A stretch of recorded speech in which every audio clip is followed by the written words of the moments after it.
बीमिश bookworms के classroom में आप सबका स्वागत है।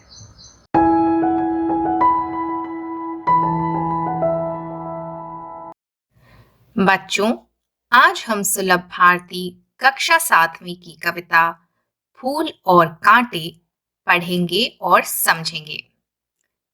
इस सरल किंतु सुंदर कविता के माध्यम से कवि ये समझाने का प्रयास करते हैं कि मनुष्य की परख उसके कर्मों और उसके गुणों से होती है। केवल एक बड़े और प्रतिष्ठित परिवार में जन्म लेने से ही व्यक्ति बड़ा और महान नहीं बनता। आओ कविता पढ़ते हैं। फूल और कांटे। है जन्म लेते जगह में एक ही पौधा उन्हें है पालता। रात में उन पर चमकता चांद भी एक ही सी चांदनी है डालता। कवि कहते हैं कि गुलाब का फूल और उसके आसपास के कांटे एक ही पौधे पर उगते हैं। वे एक साथ ही एक ही स्थान पर जन्म लेते हैं, अर्थात वे एक ही परिवार का हिस्सा हैं। रात को जब चांद निकलता है तो अपनी शांत शीतल चांदनी वो गुलाब और कांटे दोनों पर एक समान डालता है। कहने का तात्पर्य है कि दोनों की एक समान परवरिश होती है। आगे पढ़ें। मेघ उन पर है बरसता एक सी उन पर हवाएं हैं बही, पर सदा ही यह दिखाता है हमें ढंग उनके एक से होते नहीं।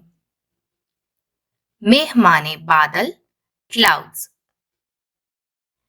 कवि कहते हैं कि जब वर्षा ऋतु आती है और नभ में काले काले बादल छा जाते हैं, तब वे अपना ठंडा मीठा जल दोनों पर बरसाते हैं। ठंडी ठंडी मंद पवन के झोंके फूलों को और कांटों को एक समान सहलाते हैं।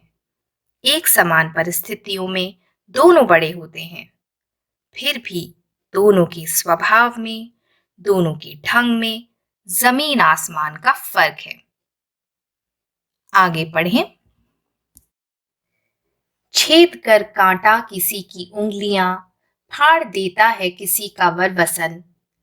प्यार डूबी तितलियों के पर कतर, भौर का है वेद देता शाम तन। वर मतलब सुंदर, सबसे अच्छा। वसन माने क्लोथ्स। कतरना माने काटना। वेदना माने घायल करना। श्याम माने काला और तन माने बॉडी। कांटे सदा तकलीफ ही देते हैं। कभी वे उंगलियों में चुभ जाते हैं, कभी वे फूल तोड़ने वाले व्यक्ति के सुंदर सजीले कपड़ों को फाड़ डालते हैं। फूलों के रस को पीने आई सुंदर तितलियों के कोमल पंख भी कांटों के हमलों से नहीं बच पाते। बेचारी फूलों के रूप, रस और गंध की प्रेमी होती हैं, पर कांटों से घायल हो जाती हैं। यही हाल भंवरों का भी होता है। वे भी फूलों के आसपास उड़ते हैं, रस पीने की इच्छा रखते हैं, पर फूल के पास जाते ही वे भी कांटों द्वारा जख्मी हो जाते हैं। आगे पढ़ें। फूल लेकर तितलियों को गोद में, भौर को अपना अनूठा रस पिला। निज सुगंध और निराले रंग से है सदा देता कली जी की खिला। अनूठा माने यूनिक, निज माने अपना, ओ एंड, निराला अद्भुत यूनिक, कली जी की खिला खुश होना। कांटों से विपरीत फूल तितलियों से बेहद प्रेम करते हैं, प्यार से उन्हें अपनी गोद में बिठाते हैं, भंवरों को पुचकार कर अपना मीठा रस पिलाते हैं। खिले हुए फूल बगीचे की शोभा बढ़ाते हैं। अपने सुंदर रंगों से, भीनी भीनी मीठी खुशबू से वे आसपास के वातावरण को ही नहीं, सबके मन को भी प्रफुल्लित करते हैं। फूलों को देखकर हम अपनी तकलीफें, दर्द और थकान भूल जाते हैं और शांति, सुकून और प्रसन्नता का अनुभव करते हैं। आगे पढ़ें।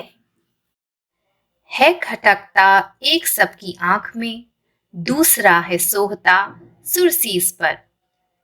किस तरह कुल की बढ़ाई काम दे, जो किसी में हो बड़प्पन की कसर। खटकता माने चुभता, परेशान करता। सोहता माने अच्छा लगता, शोभा देता। सुर माने देवता, भगवान। सीस माने सिर, हेड। बढ़ाई मतलब प्रतिष्ठा या ग्रेटनेस। कांटे और फूल एक साथ एक ही स्थान पर उगते हैं, एक ही परिवार के सदस्य हैं, किंतु दोनों एक समान नहीं हैं। कांटे किसी को पसंद नहीं हैं।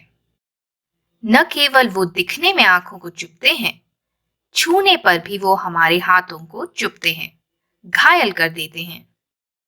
उसके विपरीत फूल दिखने में रंगीन और आकर्षक होते हैं, छूने पर भी वे कोमल होते हैं। फूलों को हम श्रद्धापूर्वक भगवान के चरणों में डालते हैं और माला के रूप में उनके शीश पर भी चढ़ाते हैं। कवि अंततः कहते हैं, दोनों एक ही प्रतिष्ठित परिवार का हिस्सा हैं, परंतु दोनों के गुणों और दोनों के कर्मों में अंतर है। कांटों में गुणों की कमी है, उनका स्वभाव कठोर है, वे सबको परेशान करते हैं। इसके विपरीत फूलों का स्वभाव अच्छा है, वे सबको सुख प्रदान करते हैं, कष्टों को कम करते हैं, उनमें बड़प्पन है। इसलिए मनुष्य को बड़ा बनना है तो उसे अच्छे कर्म करने चाहिए। केवल बड़े ऊंचे कुल में पैदा होने से वो महान नहीं बन सकता। यहां पूरा होता है कविता फूल और कांटे का एक्सप्लेनेशन। आई होप ये कविता आपको अच्छे से समझ आ गई होगी। बीमिश बुकवर्म्स की तरफ से आज इतना ही। Happy reading, happy starting everyone. I hope ये वीडियो आप लोगों को अच्छा लगा होगा। इन केस आपके कोई डाउट्स हैं, कोई क्वेश्चंस हैं, तो नीचे कमेंट सेक्शन में आप मुझसे पूछ सकते हैं। Thank you for watching. अगर आपको आज मेरे साथ सीखने में मज़ा आया तो प्लीज़ बीमिश बुकवर्म्स को लाइक और सब्सक्राइब करें। साथ ही में लगे बेल आइकन को ज़रूर दबाएं ताकि मेरे चैनल की सभी नोटिफिकेशंस आपको मिलती रहें। Thank you for watching.